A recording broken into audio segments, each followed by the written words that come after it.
noite, senhoras e senhores, sejam todos muito bem-vindos a mais um dia de live, dessa vez trazendo a minha querida Ana Paula Mendes, neurocientista, que vai falar um pouco sobre mindfulness e neurociência. Oi, querida Brenda, sejam todas muito bem-vindas. Vamos mandar o convite. Rafael, Maria Luísa, um beijo para vocês. Vamos aguardá-la. Nilza, seja bem-vinda. Henrique. Tia Marlene. Luciano.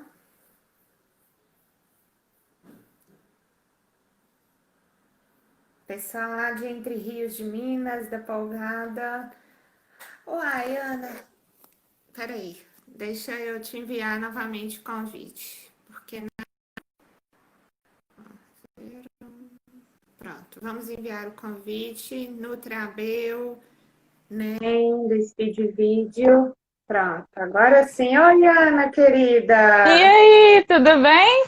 Tudo ótimo, que satisfação tê-la aqui comigo. Quanto tempo a gente não encontra?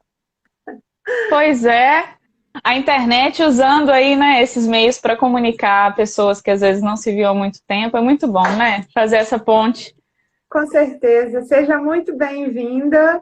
Você está me ouvindo bem? A imagem está legal? Tá um pouquinho com delay, eu não sei se é a minha internet. Sim, deixa. Você tá conseguindo me escutar? Tô. Aham, de qualquer forma, deixa eu ligar as duas aqui. Melhorou agora? Tá. Agora acho que melhorou. Melhorou? Eu Aham. coloquei também os dados móveis e a Wi-Fi. Mas, enfim, Ana, queria primeiramente agradecer a sua participação nesse meu projeto de lives. Você que está sempre me prestigiando, entra sempre que possível nas lives, né? Eu tenho trazido diferentes profissionais e hoje eu tenho a grata satisfação de trazê-la aqui para compartilhar conceitos sobre mindfulness. É assim que pronuncia? Me corrige se eu estou errado. Mindfulness. Mindfulness, isso. É porque, tem na dúvida, melhor você me corrigir. Mindfulness e neurociência. Primeiro, eu vou falar sobre a formação da Ana, que tem um vasto currículo, né, Ana? Você que formou em biologia aqui na UFV e fez mestrado na USP, né? Em ciência, Isso. em genética. Em genética. Isso, e doutorado em medicina molecular pela UFMG. E atualmente Isso. atua como pós-doutora no Centro de Vícios e Saúde Mental na cidade de Toronto, no Canadá. E sua linha de pesquisa envolve temas associados à neurobiologia, do envelhecimento e do transtorno depressivo maior. Inclusive, tem uma pergunta sobre este assunto. E você também trabalha, tem cursos em formação de Mindfulness, meditação Zazen, e está fazendo especialização em hipnoterapia ericksoniana e psicologia positiva. Isso mesmo? Está Isso. correto? Então, Ana, para começo de conversa, eu queria só dar uns informes, gente. Vocês podem deixar os coraçõezinhos, podem deixar perguntas, os comentários estão disponíveis. E também tem um aviãozinho embaixo da tela do celular que você pode estar enviando via direct para as pessoas. Tá bom, gente? Porque aí eles recebem o link e entram diretamente na live. Renato, Luana, sejam todos muito bem-vindos. Então, Ana, a primeira pergunta é justamente sobre o tema da live.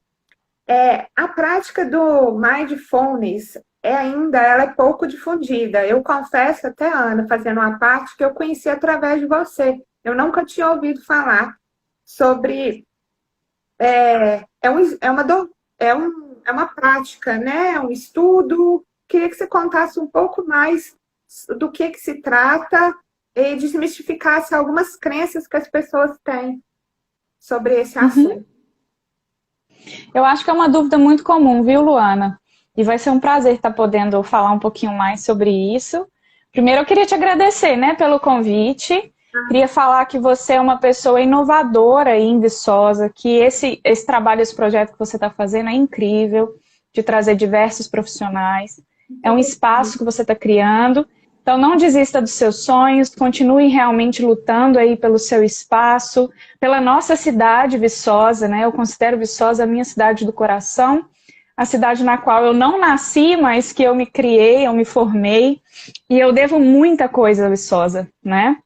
Meus pais, minha família, a gente teve a oportunidade de estudar aí, tanto no Colune quanto na UFV, que é uma universidade excelente, eu tenho uma paixão enorme pela UFV e pelos caminhos, né, que a UFV me levou, assim, as portas que a Universidade Federal de Viçosa me abriu. E é um prazer voltar, mesmo que seja de forma online, né, é um prazer voltar e conversar com as pessoas de Viçosa. Eu acho, assim, que a gente tem um papel social muito importante, né? Como indivíduos, nós somos seres políticos e sociais. Então, a gente perceber também que a gente pode contribuir de alguma forma com a nossa cidade, com o nosso país, é muito importante. Parabéns de verdade pelo seu trabalho, viu, Luana? Eu fico muito feliz de ver que você está fazendo isso com muito amor e muita dedicação. E mesmo que as pessoas não reconheçam no primeiro momento, não desista, isso é muito importante. Acredite em você e no seu papel.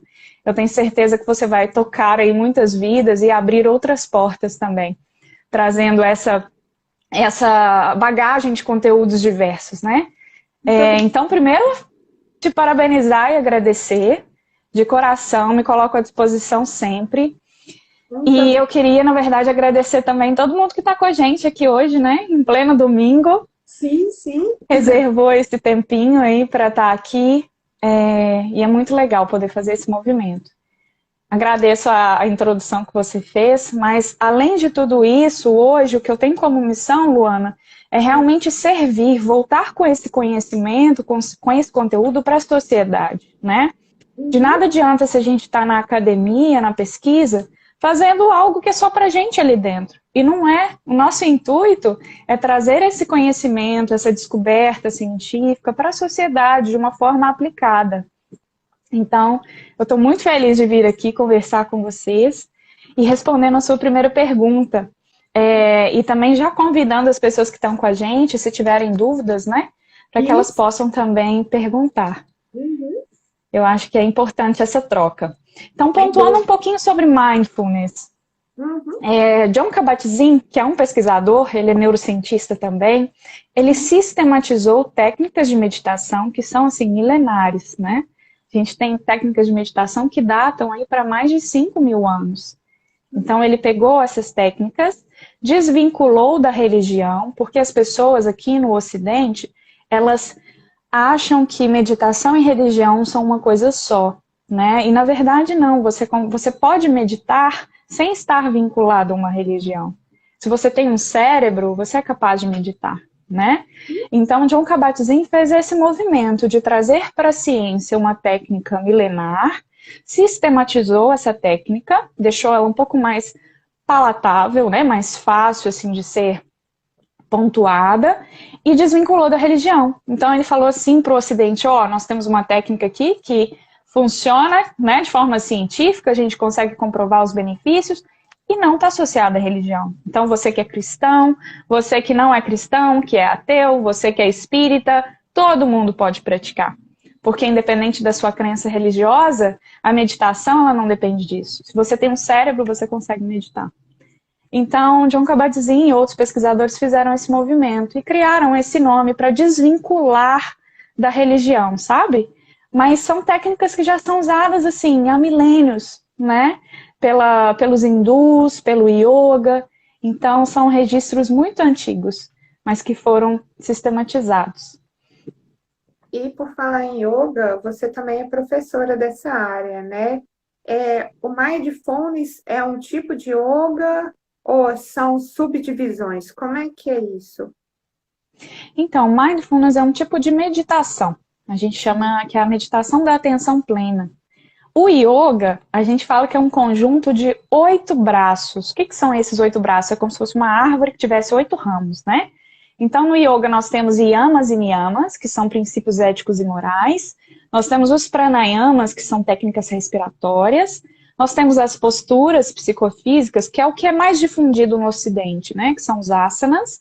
E nós temos 3 aspectos da meditação, que é pratyahara, abstração dos sentidos externos, dharana, que é foco da atenção, e dhyana, que é o aprofundamento da prática. Então, o yoga trabalha a meditação, seja na forma ativa, através das posturas, né, dos asanas. Quando você está fazendo uma prática de yoga, você não consegue pensar no mundo lá fora. Você está pensando no seu movimento, no seu corpo, nos seus músculos, né? Então, você tem esse lado ativo da prática, mas você também tem a prática de meditação passiva, sentar-se em meditação, voltar com a atenção para o momento presente. Então, você tem essas técnicas dentro do yoga para alcançar o que a gente chama de samadhi, que é a iluminação.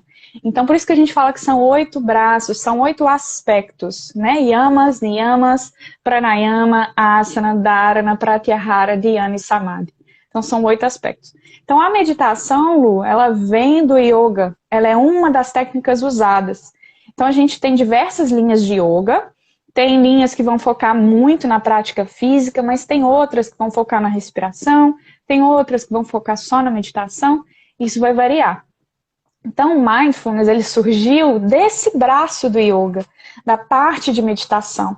E aí eles sistematizaram, na verdade, igual eu falei com você, e desvincularam da religião. Então, é uma prática de meditação. Se a gente fosse resumir um pouquinho. Sim. E você, como neurocientista, dá para ter elementos que se completam. O que o Mindfulness e a neurociência pode se complementar e auxiliar no seu trabalho de pesquisa, de compartilhamento. Você também que está fazendo trabalho excepcional, Ana, vejo com boa frequência suas lives, dando aula de yoga, eu acho assim sensacional. Ó, a Cris é sua fã, acabou de entrar. Cris, um beijo para você, querida. A Cris esteve com você essa semana, não foi? Sim, não, foi... Ou tem mais tempo? 3 semanas, foi logo no início. Foi. Uhum. É ótimo, a gente estudou juntas. Bacana, tá trazendo todo mundo. Sim, nós somos vizinhas, né, Ana? Quanto tempo, né? A gente brincando lá naquela área, bons tempos, né? Meu Deus. Muita recordação. É verdade, Lu. Eu queria saber, né, como que essas técnicas se completam. Vamos pontuar, então, por partes. Eu queria até fazer um convite para o pessoal, porque eu vou dar um workshop agora no dia 17 e 24 de junho, ou seja, nessa quarta e na quarta que vem, eu vou estar falando exatamente sobre esses tópicos, como que a neurociência e a meditação se completam. E quem tiver o interesse, né, pode estar mandando uma mensagem para o meu direct, eu posso passar as informações. Então, vão ser 2 dias de workshop, das 19 às 20h30 da noite, e é R$ 39,00 para esses 2 dias. As aulas vão ser gravadas e disponibilizadas também para as pessoas que fizerem inscrição. E aí, dentro desse workshop, é claro, eu vou pontuar com mais detalhes, mas vamos pensar da seguinte forma, Lu. Nós temos um cérebro, né, que é um órgão aí que tem um potencial imenso de aprendizagem, e ele observa o mundo através dos nossos 5 sentidos: tato, olfato, paladar, audição e visão. Correto? Então, a gente, desde quando a gente está lá na barriguinha da nossa mãe, quando a gente começa a formar o nosso sistema nervoso central, a gente já recebe estímulos externos, né, que chegam em direção ao nosso corpo, ao nosso sistema nervoso. E aí a gente vai captando essas informações e vai construindo as conexões neurais dentro do nosso sistema aqui. Quando a gente vai crescendo, esse processo continua, ele continua até o final da nossa vida. E aí a gente vai criando essas conexões de acordo com os estímulos, as experiências que a gente tem durante a nossa vida, de acordo com o comportamento dos nossos pais, as pessoas que a gente mais convive dentro da nossa escola. Só que a gente está muito acostumado, Lu, a olhar o mundo à nossa volta, o mundo externo. Consegue compreender isso? Sim. Então eu observo o mundo com os meus sentidos, eu consigo interpretar o mundo ao meu redor, mas fazer o movimento de olhar para dentro é muito difícil. Porque a gente acaba se apegando a essas sensações externas, né? A definir a nossa realidade pelas sensações externas. E aí a meditação, ela faz o caminho de volta para a nossa morada, de volta para a nossa casa. Então ela fala com a gente, ela faz com que a gente se torne um observador da realidade interna. Porque o tempo todo eu estou querendo observar o que está fora de mim. Mas eu muitas vezes não consigo voltar esse olhar para compreender os meus sentimentos, os meus pensamentos recorrentes, compreender por que às vezes uma situação desperta em mim algo desconfortável. O tempo todo a gente quer repelir essas sensações desagradáveis, não é mesmo? A gente não gosta de sentir dor, sentir tristeza, sentir medo. A gente sempre quer fazer esse movimento de desassociar essas sensações desagradáveis. E aí a meditação, ela também nos mostra que é importante observar essa realidade interna, fazer esse movimento interno. E aí compreender também quais são esses mapas mentais que eu tenho aqui dentro, quais são as crenças limitantes que eu tenho. Enxergando isso, eu sou capaz de realmente decidir, fazer escolhas sobre as minhas ações, sobre quem eu quero realmente ser. É tomar uma consciência mesmo, sabe? É fazer esse movimento de volta para sua morada, para sua casa. Neurociência e meditação tem tudo a ver. Neurociência é a ciência que estuda o sistema nervoso, o nosso cérebro, né? E aí, como que eu estudo meu cérebro apenas observando o mundo externo e não observo ele mesmo? Não observo as sensações. Eu falo demais, viu, Luana? Se deixar, eu fico falando aqui. Mas é esse movimento. É um assunto que eu, só uma parte que eu não tenho conhecimento, assim, leio muito, mas me chama muita atenção porque o autoconhecimento ele é muito difícil, né? Nós vivemos aí, como você disse na sua primeira fala, numa sociedade que muitas vezes as crenças externas nos afligem internamente. E se autoconhecer é difícil, é algo que tem que ser conquistado diariamente. Exato, diariamente. Falou aí a palavra-chave. Disciplina. Tem que ser diariamente. É como escovar um dente, tomar um banho, beber uma água. A meditação ela tinha que ser um processo de autoconhecimento, de limpeza mesmo do nosso campo mental, sabe? Porque muitas vezes, Luana, assim, eu me pego, eu acho que você já deve se pegar também, pensando no mesmo pensamento várias vezes, repetidas vezes. E eu acho que as pessoas que estão aqui com a gente também podem ter essa sensação, sabe aqueles pensamentos que estão aqui o tempo todo, ficam ruminando? Como se fosse uma abelhinha que ficasse rondando a nossa cabeça, né? Quando, Isso! Quando a gente faz as práticas de meditação, a gente diminui esses ruídos externos à nossa mente, sabe? Porque a gente vê que a gente não é aquele pensamento, a gente vê que a gente não é aquela emoção, a gente vê que tudo é impermanente e temporário. Então é um processo muito bonito, assim, de descoberta. É um processo doloroso muitas vezes também, mas é bonito. Porque a gente acha realmente, a gente encontra realmente a nossa essência e a gente se depara com as nossas limitações, que a gente às vezes acha que fraqueza é algo ruim, mas não é, né? A fraqueza, ela é exatamente aquilo que nos torna gigantes, sabe? Nos tornam fortes. Então, é um processo realmente, assim, intenso de descoberta. O meu aluno, Tiago, é meu aluno, como é que fala? Eu dou aulas personalizadas para ele de meditação, ele está até aqui com a gente.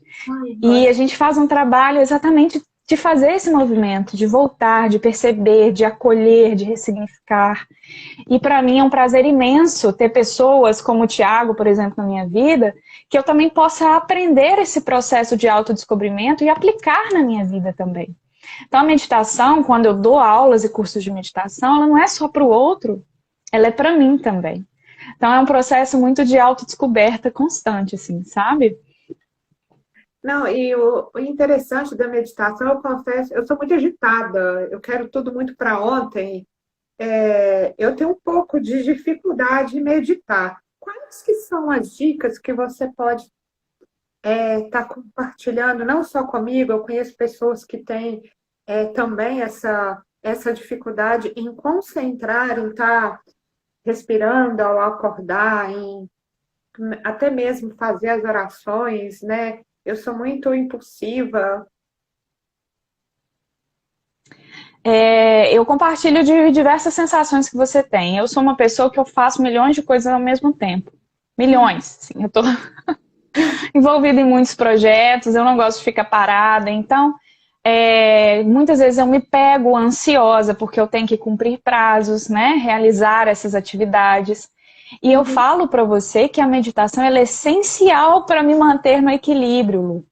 A meditação não é um momento para você parar de pensar, não é isso. As pessoas acham que quando vão meditar elas não vão pensar em mais nada.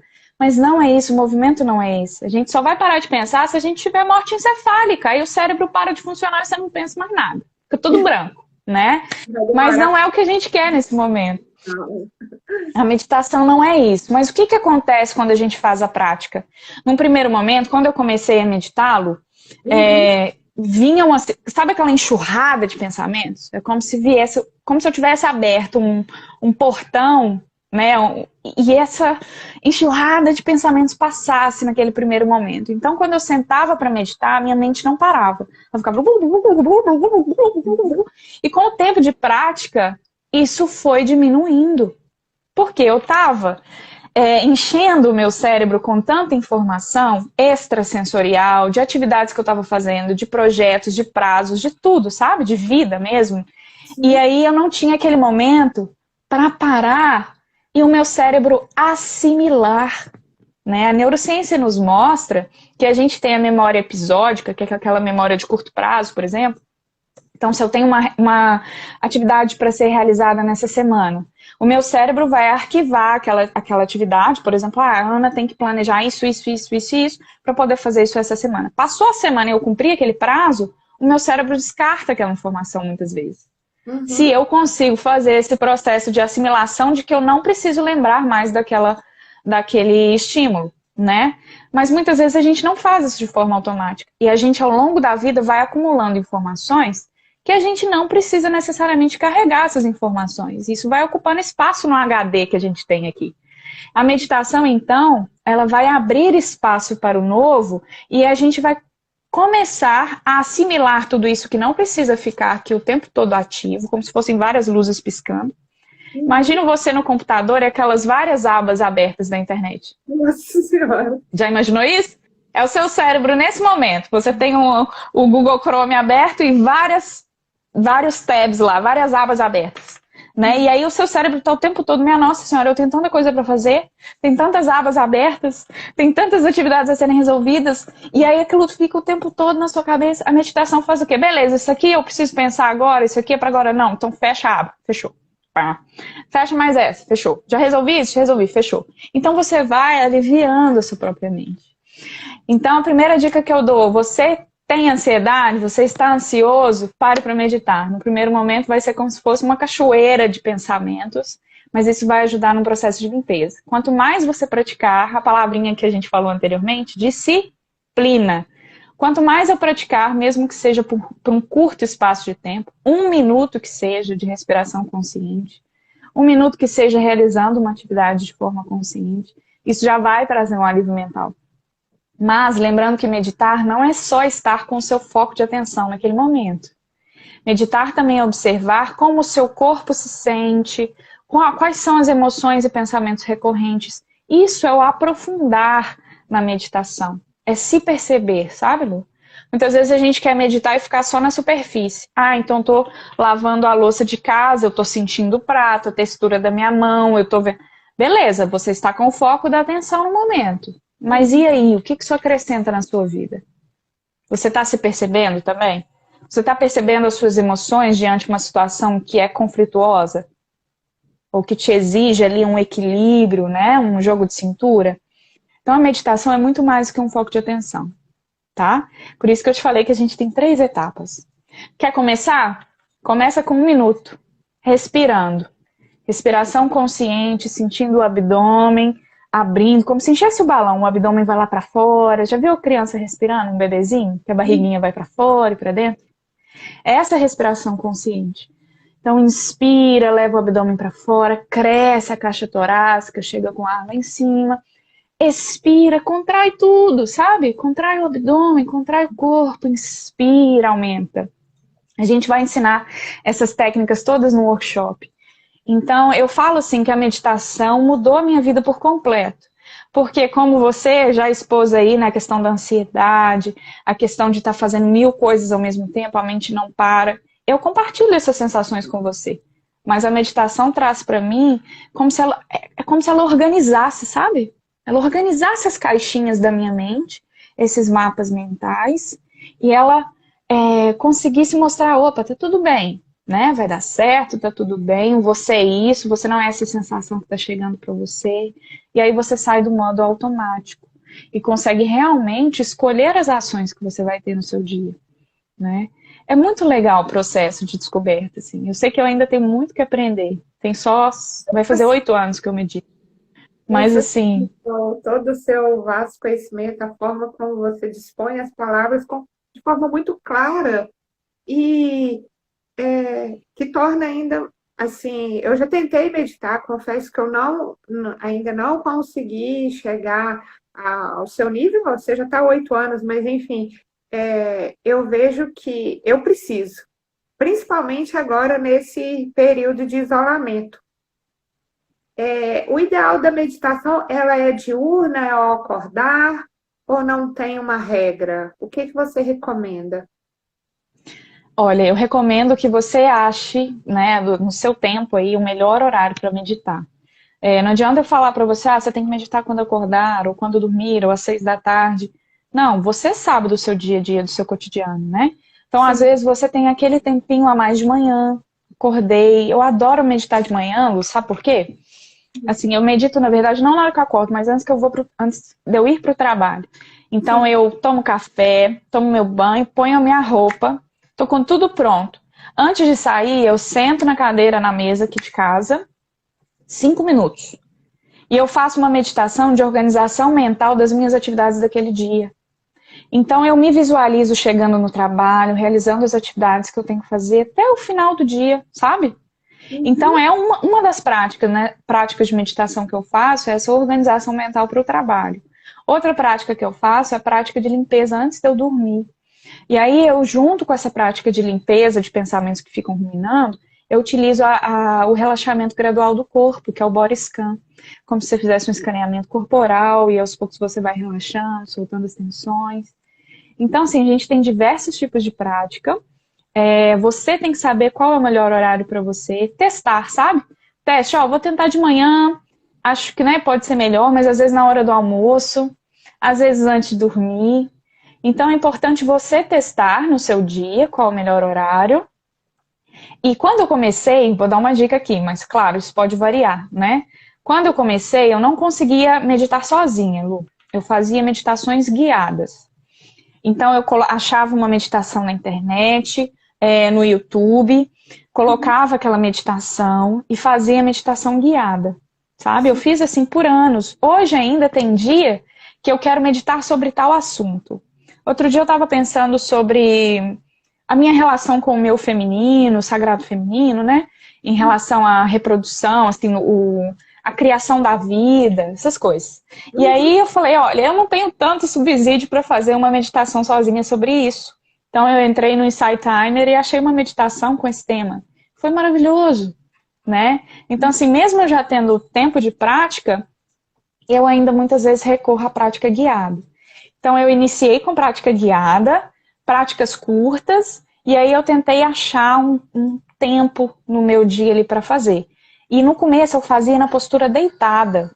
Eu não conseguia ficar sentada. Minhas costas doíam, minha perna também. E ao longo do tempo eu fui modificando a postura. Hoje eu só medito sentada, é a postura que eu adoro. Então eu medito sentada e muitas vezes eu medito só com o timer, que é para eu saber o tempo de duração. Então eu fico em completo silêncio, sem música, sem nada. Só quando eu quero algum tema específico, igual eu falei para você aqui, né? E aí eu dou essa buscada de alguma meditação com esse tema, que eu acho que ajuda muito. Então acho Nossa, que são essas dicas, assim. sim, eu estou até emocionada, desculpa. Me fez lembrar muita coisa, mas eu queria que você falasse também sobre a psicologia cognitiva, que ela contribui para a melhora do comportamento humano. Não fica emocionada, que eu também não quero emocionar. Eu queria que você falasse, né, sobre as ferramentas que você pode dar de contribuição na psicologia cognitiva, no sentido do bem-estar, né? Nós estamos aí passando por um período tenebroso de adaptação, né? Nos pegou assim assim, sem estrutura, né? Nós não estávamos acostumados a ter uma vida em que a gente não pudesse ter um contato com as pessoas. Como que a psicologia cognitiva pode estar auxiliando? Sim. Eu fiquei um pouquinho emocionada aqui. Não, Lu, não tem que pedir desculpa por nada, sabe? A meditação, ela é isso. É deixar as coisas virem, as experiências chegarem. A gente vai tendo insights durante a prática, sabe? É como se o nosso corpo, ele precisasse de alguma forma expressar aquilo que está dentro da gente. Uhum. Então eu me sinto até lisonjeada de alguma forma, né? O que eu coloquei aqui, ter te trazido algo aí nesse momento. Sim, em relação à psicologia cognitiva, desculpa. Vamos voltar. Eu queria, antes até de você fazer essa pergunta, eu queria colocar uma coisa que eu sempre falo, meu aluno Thiago está aí, eu acho que ele já deve ter ouvido várias vezes. Nós estamos todos no mesmo barco. Todos no mesmo barco. Nós estamos todos interconectados. Aquilo que te afeta de alguma forma também me afeta. Aquilo pelo qual você sente medo, sente algo que é desconfortável, aquilo também de alguma forma me afeta. Então, eu acho que a gente está, nesse momento, aprendendo muita coisa. E aprendendo coisas que a gente não estava esperando por, né? A gente não esperava por esse momento, a gente não esperava ter esse isolamento social. Eu falo por mim mesma, que estou longe da minha família, que não consegui vê-los, né? Já tem mais de um ano que eu não vou ao Brasil. E a gente sabe o quanto é importante estar perto das pessoas que a gente ama, né? Assim, conectada com elas, de forma espiritual, energética, de forma física. Então, voltando à sua pergunta, né? A nossa cognição, a gente tem vários aspectos da cognição. Então, a gente tem um aspecto, por exemplo, da memória, da atenção, visoconstrução. Nós temos funções executivas que a gente fala, tá? São funções que nos dão a independência para realizar as nossas atividades diariamente. Essas funções, muitas vezes, a gente classifica elas como se elas fossem tomadas de forma inconsciente, como se elas fossem automáticas. Uhum. E aí, quando eu faço esse movimento de compreender o que está acontecendo comigo, de compreender as situações, as minhas escolhas, né? Quando eu faço esse movimento de sair do automático, eu consigo realmente reestruturar as minhas ações, os meus pensamentos. Então, por exemplo, eu tô até um pouco perdida aqui, no sentido de que veio tanta coisa para falar. Se vocês não estiverem entendendo alguma coisa que eu tô falando, vocês me param, tá? Tô à vontade. Mas quando a gente realmente compreende, Lu, que a gente é um ser que vai além das nossas atividades, por exemplo, eu não sou só a minha profissão. Sim. Né? Eu não sou só neurocientista. Eu sou Ana Paula, que tem esses sentimentos, essas emoções, esses sonhos, que eu tenho essa visão de vida, que eu tenho essas características e talentos, que eu também tenho essas limitações. Sim. Quando eu coloco na minha cognição, no sentido de que, beleza, eu tenho essas limitações, eu quero melhorar isso, como fazer essa melhora? Como me educar para fazer essa melhora? Educar as minhas funções cognitivas para isso. Então, se eu sou uma pessoa desorganizada, que postergo muito as minhas ações, o primeiro movimento que eu vou tentar fazer beleza, eu tenho que organizar o meu calendário, os meus objetivos a curto, médio e longo prazo, e aí eu vou estabelecer como se fossem ali critérios para que eu possa exercer aquela função, aquela atividade, mas é como se fosse um processo de criar uma disciplina.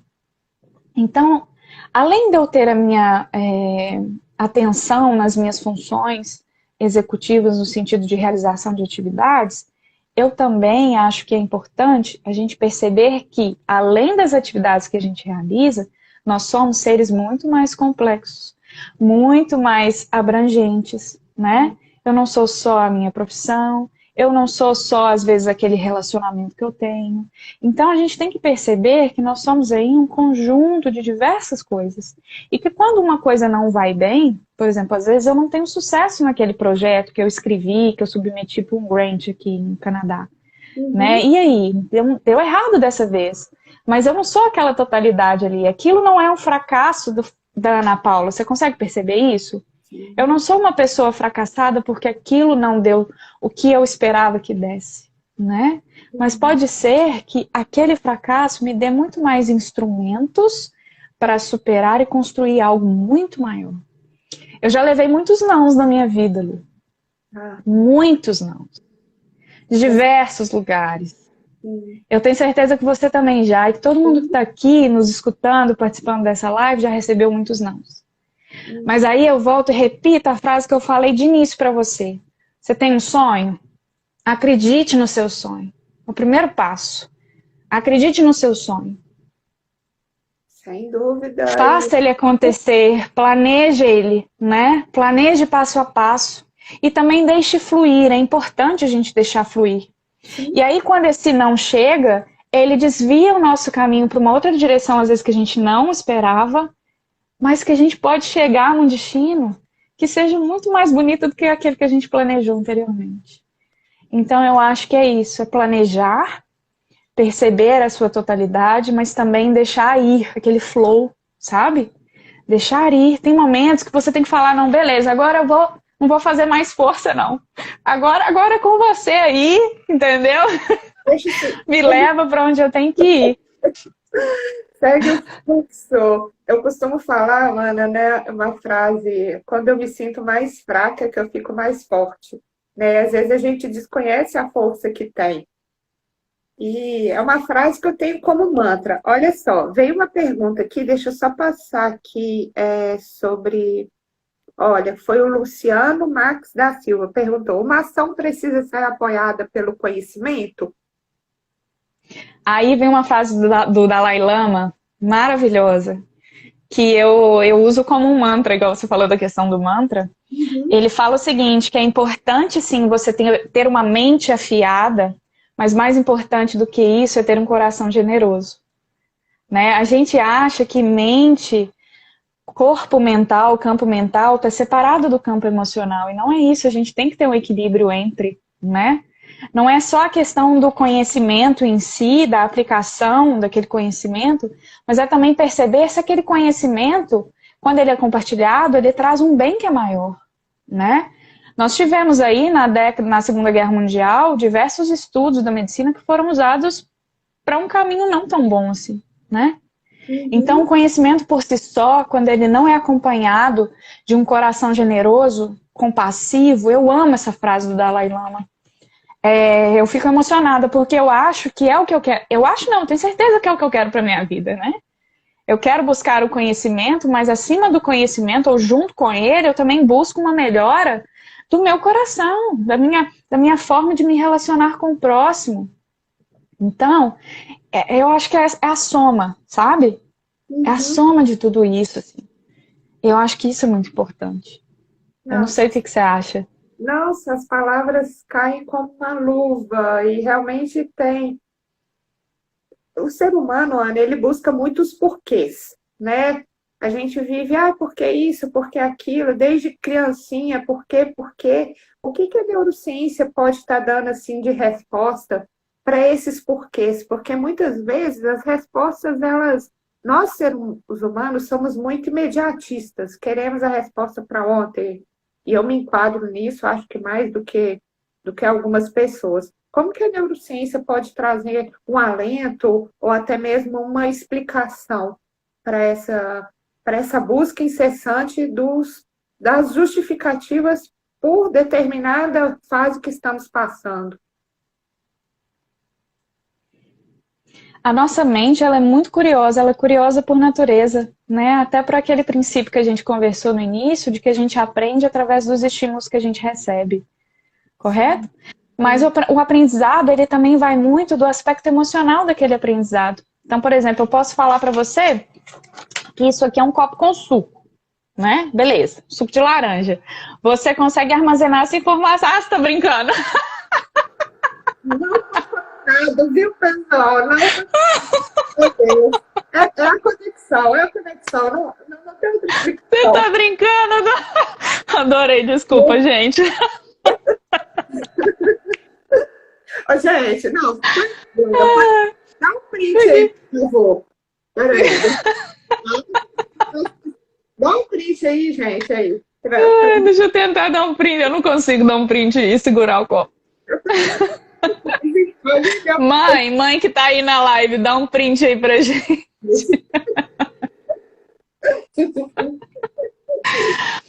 Mas, por exemplo, só voltando, né, ao assunto. A gente é capaz de assimilar uma informação que chega até a gente, né? Por exemplo, a visão que eu tenho de um copo, saber a estrutura, o formato, a função daquele copo. Mas esse suco de laranja, por exemplo, se ele tiver um vínculo emocional comigo, por exemplo, eu lembrar que na casa da minha avó, a minha avó colhia laranja e fazia suco de laranja, e todo domingo, naquele almoço, tinha um suco de laranja. Essa informação, ela vai ter um lugar especial no meu cérebro. Sabe? Porque você tem, até o copo é igual, o Thiago falando. Porque você tem uma associação ali entre algo que é emocional, que de alguma forma o seu cérebro libera ali neurotransmissores de bem-estar, de sensação de prazer. Tem coisa melhor do que você estar com as pessoas que você ama e que você ter uma memória associada àquilo? Se sentir pertencente àquele lugar, o seu cérebro emite sinais dizendo isso para você. O seu corpo fica relaxado, você consegue rir mais, não é? Assim, é algo diferente, você consegue sentir isso. Diferente de quando você está num ambiente que você sente que a energia às vezes não está tão legal. E aí você fica mais tenso, você às vezes não consegue nem se expressar, né, da forma como você gostaria, como você realmente é. Mas a neurociência, ela mostra que o nosso cérebro, além de curioso, além de ser capaz de aprender conteúdos até o final da vida, de reorganizar memórias, de ativar áreas, né, que às vezes estão associadas ao prazer, ao bem-estar, e desativar áreas associadas ao sofrimento, ao medo, à sensação de estresse, além da gente ser capaz de se reorganizar mentalmente, a neurociência também mostra que nós sabemos, né, algumas coisas, mas a gente sabe mais do que a gente não sabe. Ou seja, a gente não vai ter resposta para tudo mesmo. A gente vai ter muito mais perguntas do que respostas. E aí o meu tio Sheik até acabou de colocar aqui, ó, arquivo emocional na amígdala cerebral. Exato, a gente tem uma estrutura que chama amígdala também, tá? Não é essa amígdala aqui não, a gente tem a amígdala aqui no nosso cérebro também, na região hipocampal. E essa região, ela fica hiperativada em situações de estresse e medo. Então, a gente arquiva nessa região muitas informações e memórias associadas a situações desconfortáveis que a gente passou durante a vida. E aí, se a gente é submetido à mesma situação, à mesma causa, né, a gente vai ativar essa região de novo, e aí a gente vai ter aquela sensação de luta ou fuga. O coração acelera, a respiração fica mais rápida e você tem aquela sensação de desconforto tremendo. É como se você estivesse preparado para fugir de um leão, né? Então, o nosso cérebro, ele é muito inteligente, ele é muito curioso, ele é capaz de se adaptar, nós somos seres altamente adaptáveis, por isso que a gente está se adaptando a esse momento de agora, porque nós somos capazes de fazer isso, de nos redescobrir, descobrir novos interesses, né? Planejar novas atividades, novos sonhos. Então a gente é capaz disso o tempo todo. Não se deixe colocar naquela caixinha de que você não é capaz, porque você é capaz. Nós somos capazes sim de aprender coisas novas, nós somos capazes de criar habilidades novas, tá? Então a neurociência mostra isso pra gente, que a gente é capaz de aprender coisas novas o tempo todo. Mas além de aprender, a gente também é capaz de se perguntar mais do que ter mais respostas. Então, o que eu falo para você é que a gente tem várias perguntas aí, né? Por exemplo, por que dessa doença? Por que o coronavírus? Por que o isolamento social? Por que a cloroquina? Porque a gente tem várias perguntas e a ciência mostra que as perguntas geram alguns resultados que geram mais perguntas. Na ciência, a ciência que eu faço com saúde mental, uma pergunta puxa uma resposta que puxa outra pergunta, mas é algo interminável, Lu. Algo interminável. E essa é a beleza da vida também. Porque se a gente tivesse resposta para tudo, né, não teria graça. Para quê? Né? A gente saber de tudo também. Então, pode me parar, porque eu falo demais, viu? As respostas vêm. Olha, a Cris perguntou: essa adaptação está ligada diretamente à capacidade de resiliência ou é distinta? Cris, você pontuou algo muito legal, que eu vou falar melhor, né, no nosso workshop, que o workshop chama até Mente Resiliente.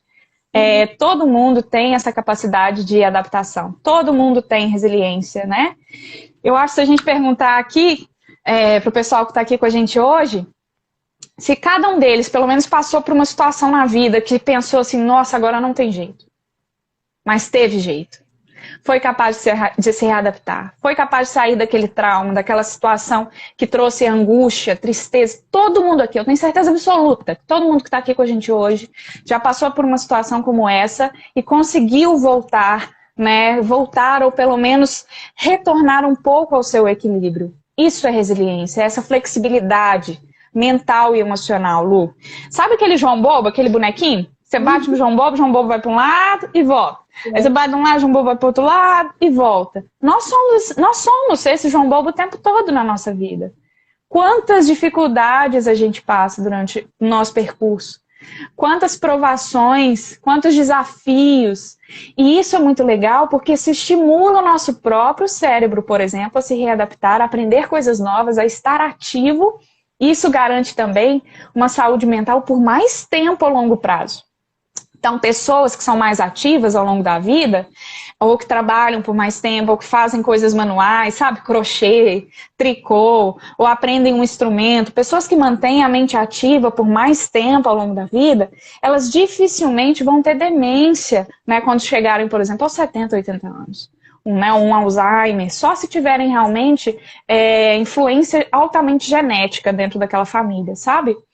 Mas o que eu sugiro para as pessoas, que todo mundo, tia Gisele tá aqui também. Desculpa, Lu. Mas o que eu sugiro para as pessoas... Oi? Fica à vontade, o palco é seu, pode cumprimentar todos, fazer suas observações, o palco está excepcional. E o que eu acho, assim, importante a gente pensar, né, na nossa vida, não a curto prazo, sabe, Lu? Eu sempre falo isso. A gente é muito imediatista, não é que você falou? A gente pensa na nossa vida a curto prazo. Principalmente as gerações que estão vindo agora, que tem tanta informação, tantas atividades, tanta coisa para fazer, né? Elas querem resultados imediatos. E aí elas se esquecem que nós vamos viver aí, eu quero viver pelo menos até os 100 anos com saúde, viu? Então, hoje, eu penso na minha vida, não só daqui a 5 anos, daqui a 10 anos. Então, eu estou fazendo yoga hoje, meditação, pensando em mim lá com 100 anos. Pensando em mim lá com 90, com 80. Né? É perceber que as atitudes que eu tenho hoje, mentais, emocionais, de autocuidado físico, alimentação, tudo isso influencia não só o agora, mas influencia também todo esse meu percurso. E é importante a gente ter esse olhar holístico do ser, né? Holístico do nosso ser. Nós somos muito mais do que um corpo físico, que um corpo mental, nós somos aí o que a gente falou no início, uma completude de diversas coisas, das experiências que a gente teve, né? Enfim, eu vou falando, Lu, pode ir perguntando aí. Os nãos que a gente recebeu ao longo da vida e dos sims. Eu costumo, além daquela frase, uma outra também que eu gosto muito é Deus não te tira as coisas, Ele te livra. E muitas vezes as respostas, elas não vêm de forma tão rápida quanto gostaríamos, mas onde elas vêm, ou então elas estão em mensagens subliminares. Eu queria que, por falar em mensagens subliminares, né, uma das partes da neurociência é o neuromarketing, né? Eu queria que você tecesse um pouco de comentário sobre isso e falasse também sobre a sua experiência enquanto pesquisadora no Canadá, como é que está sendo a sua experiência aí, se puder compartilhar algum case de sucesso, quais são os seus planos. Obrigada, Lu. Eu nem sei quanto tempo a gente tem, eu tô falando aqui, eu nem sei a hora. São 10 minutinhos, mas Nossa Senhora. pode ficar tranquila que eu estou olhando aqui, eu vou, se for o caso, o papo tá tão assim que eu nem vi, agora que você falou, mas eu estou de olho e conforme for eu te interrompo, porque senão o Instagram barra a gente, né? Ele barra, exato. Mas, voltando então um pouquinho para a neurociência e para o neuromarketing, né? A gente tem um neurônio que a gente chama de neurônio espelho, Lu. É o seguinte, eu não sei se alguém aqui já ouviu falar desse neurônio espelho, mas a gente aprende muito com o exemplo do outro. A gente tende a imitar pessoas que a gente se inspira nelas. Então, por exemplo, uma conversa, para você deixar a pessoa, às vezes, mais à vontade com você, mais conectada com você, você começa até a imitar de forma inconsciente os movimentos. Então, por exemplo, muitas vezes, né, quando você está conversando com alguém, se a pessoa põe a mão no queixo, você instintivamente faz o quê? Põe a mão no queixo. Se a pessoa faz algum movimento, você já percebeu isso? Eu percebo que quando você está, às vezes, com um amigo... O bocejo. Com o quê, perdão? Bocejo. Bocejo. Isso é um tipo de reflexo do nosso neurônio espelho, tá? Mas falando em termos de comportamento, a gente, para se conectar muito com o outro, a gente precisa demonstrar empatia, né? Se colocar no lugar do outro, ouvir o outro de forma presente realmente. E o nosso corpo, também para demonstrar essa conexão, de forma inconsciente, ele age como se fosse um espelho da pessoa que está com a gente. Então, a neurociência e o neuromarketing, eles trabalham muito com isso, sabe? De criar aquele público, por exemplo, né? Que eles têm um foco para venda, às vezes, de um produto, alguma coisa. Eles fazem um estudo daquele público e aí eles meio que fazem uma imitação daquele estilo de vida para poder trazer essa empatia e conexão com aquela outra, aquela pessoa que está do outro lado, né? Que na verdade eles estão tendo como público. A gente tem mensagens subliminares, por exemplo, vamos supor que eu quisesse fazer propaganda de alguma coisa aqui nesse momento. Zero intenção de fazer propaganda aqui, viu, gente? Mas vamos supor que eu tivesse deixado essa... É tipo um chiclete. Vamos supor que eu tivesse deixado esse chiclete aqui atrás, ó. Não sei se você consegue ver, mas se eu soltar, eu acho que ele cai. Então, o tempo todo na minha fala, essa imagem ia estar presente aqui. Consegue perceber isso? Só que eu não estou focando a sua atenção lá, mas você está vendo, o seu cérebro está captando essa mensagem. E aí isso vai ficar de forma inconsciente no seu cérebro. Quando você vê essa imagem novamente na sua vida, em algum lugar, às vezes, que você for comprar alguma coisa, se tiver duas marcas, por exemplo, de chiclete, você vai escolher essa aqui. Porque, de alguma forma, o seu cérebro reconheceu essa informação. Já estava armazenado lá. Então, o neuromarketing trabalha muito com isso, com mensagens subliminares, até mesmo não no campo da frente, no campo visual de frente, mas em mensagens por trás, repetição de palavras através da programação neurolinguística, né? Nós temos palavras aí muito específicas para essa área, mas eu não consigo te pontuar muita coisa, viu, Lu? Porque não é o meu foco de estudo, assim, né? Mas o nosso cérebro, como eu falei para você, ele age de forma similar àquilo que eu acredito. Por isso que a gente tem os grupinhos de amigos, que são às vezes muito parecidos. Na escola, quando a gente estava na escola, a gente não estava num grupinho, né? Que eram de pessoas parecidas com a gente. Então, ele age através das similaridades também, muitas vezes. E o que é às vezes diferente, é difícil até a gente se conectar. Hoje, de forma consciente, a Ana Paula, de 32 anos, ela faz esse movimento de querer se conectar com aquilo que é diferente dela, porque ela percebe que ela consegue enxergar o mundo de uma outra forma se ela abrange esse espectro de conhecimento. Porque quando a gente está muito com os nossos similares, querendo ou não, a gente pensa muito parecido, a gente fala muito parecido, os temas às vezes são os mesmos, e a gente perde sabe, esse outro aspecto da vida? E aí na verdade, eu gosto de fazer o outro movimento. Porque eu acho muito importante a gente incluir novas perspectivas, novos conhecimentos. Não existe certo e errado. Eu vejo muito isso, sabe? Existe uma diferente perspectiva sobre um mesmo assunto. Então, eu gosto realmente de aprender com as outras pessoas. Um tempo atrás, assim, eu acho que por ser uma pessoa de muita opinião, eu sou, assim, uma pessoa de muita opinião. para mim era difícil conversar com pessoas com opiniões diferentes. Era difícil. Ainda, às vezes, eu me pego... Sabe aquele momento de julgar?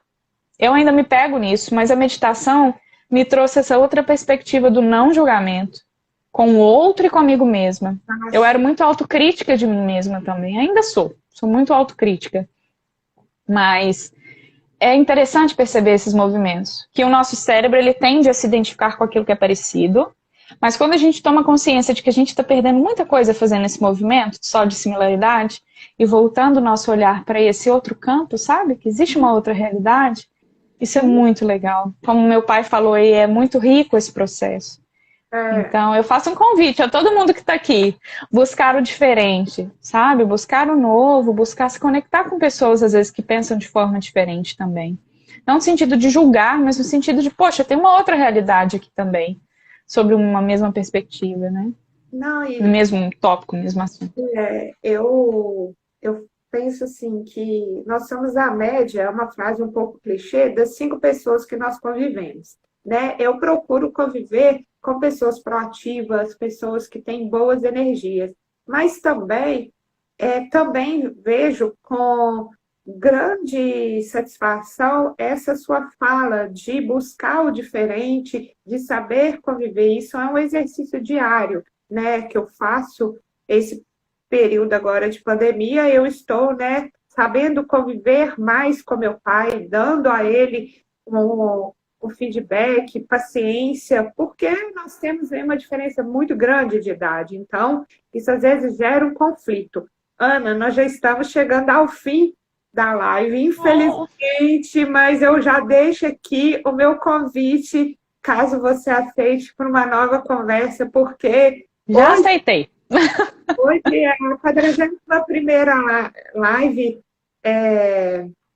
dessa série que eu iniciei durante, né, o isolamento social, e que é com muita satisfação que eu converso com você. Eu fiquei realmente assim, muito tocada de coração mesmo, por toda a sua fala, pela sua condução e pelo seu conhecimento.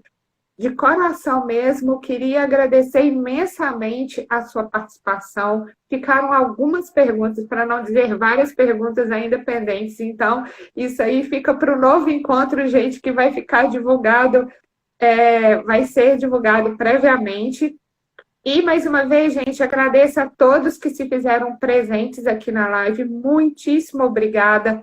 Ana, meu total respeito, consideração, sucesso, paz e luz para você. E, por favor, gostaria que você deixasse uma mensagem de alento, de carinho, né, nesse momento tão tenebroso que nós estamos passando, e fizesse as considerações finais. O meu muito obrigada. Obrigada demais, Luana. Estou emocionada aqui.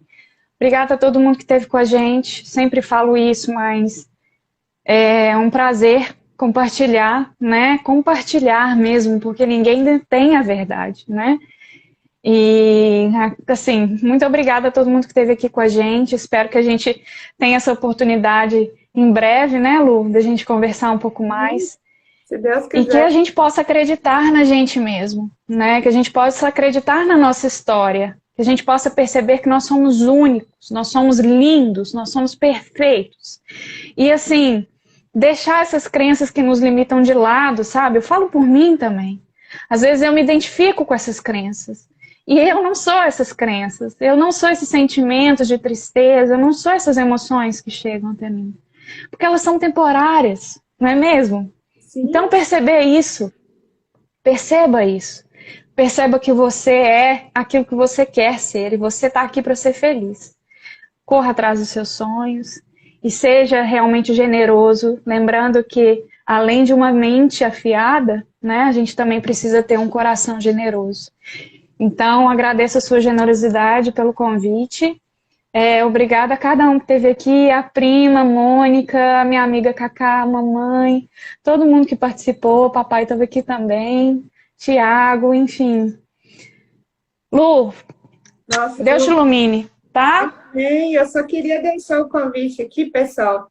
Amanhã eu vou receber o professor Fabrício Vieira, aqui da Universidade Federal de Viçosa. Ele é economista, vai tratar de um tema da economia na pandemia.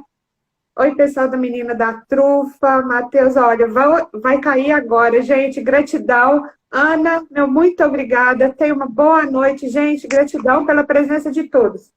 A live vai ficar no meio GTV. Estou encerrando aqui, gente. Muito obrigada. Um beijo. Obrigada, beijo. Beijo.